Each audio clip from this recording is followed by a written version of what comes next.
नमस्कार, आप देख रहे हैं दैनिक सवेरा और मैं आपके साथ नीलम शर्मा।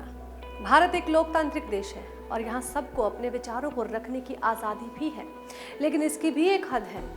इसी का एक उदाहरण इन दिनों सामाजिक और राजनीतिक गलियारों में चर्चा में है, जो साबित करता है कि अभिव्यक्ति की स्वतंत्रता संविधान में संरक्षित है, लेकिन आप हदें पार नहीं कर सकते। दरअसल पाकिस्तान के समर्थन में पोस्ट करने वालों की नागरिकता रद्द कर उन्हें देशद्रोही घोषित करने की मांग इन दिनों एक गंभीर विषय है। जब कोई व्यक्ति देश के विरोधी राष्ट्र या उसकी नीतियों का खुला समर्थन करता है तो यह देश की सुरक्षा, अखंडता और संप्रभुता के लिए खतरा बन सकता है, और इसीलिए ऐसे मामलों में सरकार के पास कानूनी प्रावधान मौजूद है। भारतीय दंड संहिता की धारा 124A के तहत यदि कोई व्यक्ति भारत सरकार के खिलाफ हिंसा भड़काने या असंतोष फैलाने का प्रयास करता है तो उसके खिलाफ सख्त कार्रवाई की जा सकती है। हालांकि केवल सोशल मीडिया पर पाकिस्तान के पक्ष में पोस्ट करना देशद्रोह की श्रेणी में तभी आता है जब उसमें हिंसा, आतंकवाद या भारत विरोधी गतिविधियों को बढ़ावा देने का सीधा प्रमाण हो। नागरिकता रद्द करने के लिए भारत में नागरिकता अधिनियम 1955 के तहत कुछ शर्तें निर्धारित हैं। यदि कोई नागरिक भारत के खिलाफ युद्ध करता है या विदेशी देश की नागरिकता लेता है तो उसकी नागरिकता रद्द की जा सकती है।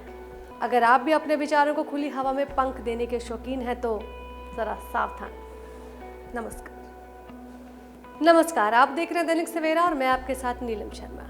भारत एक लोकतांत्रिक देश है और यहाँ सबको अपने विचारों को रखने की आज़ादी भी है, लेकिन इसकी भी एक हद है। इसी का एक उदाहरण इन दिनों सामाजिक और राजनीतिक गलियारों में चर्चा में है, जो साबित करता है कि अभिव्यक्ति की स्वतंत्रता संविधान में संरक्षित है, लेकिन आप हदें पार नहीं कर सकते। दरअसल पाकिस्तान के समर्थन में पोस्ट करने वालों की नागरिकता रद्द कर उन्हें देशद्रोही घोषित करने की मांग इन दिनों एक गंभीर विषय है। जब कोई व्यक्ति देश के विरोधी राष्ट्र या उसकी नीतियों का खुला समर्थन करता है तो यह देश की सुरक्षा, अखंडता और संप्रभुता के लिए खतरा बन सकता है, और इसीलिए ऐसे मामलों में सरकार के पास कानूनी प्रावधान मौजूद है।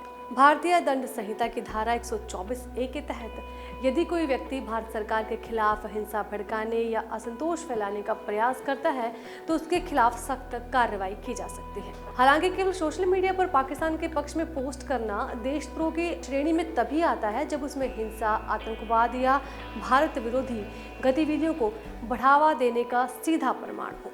नागरिकता रद्द करने के लिए भारत में नागरिकता अधिनियम 1955 के तहत कुछ शर्तें निर्धारित हैं। यदि कोई नागरिक भारत के खिलाफ युद्ध करता है या विदेशी देश की नागरिकता लेता है तो उसकी नागरिकता रद्द की जा सकती है। अगर आप भी अपने विचारों को खुली हवा में पंख देने के शौकीन हैं तो जरा सावधान। नमस्कार।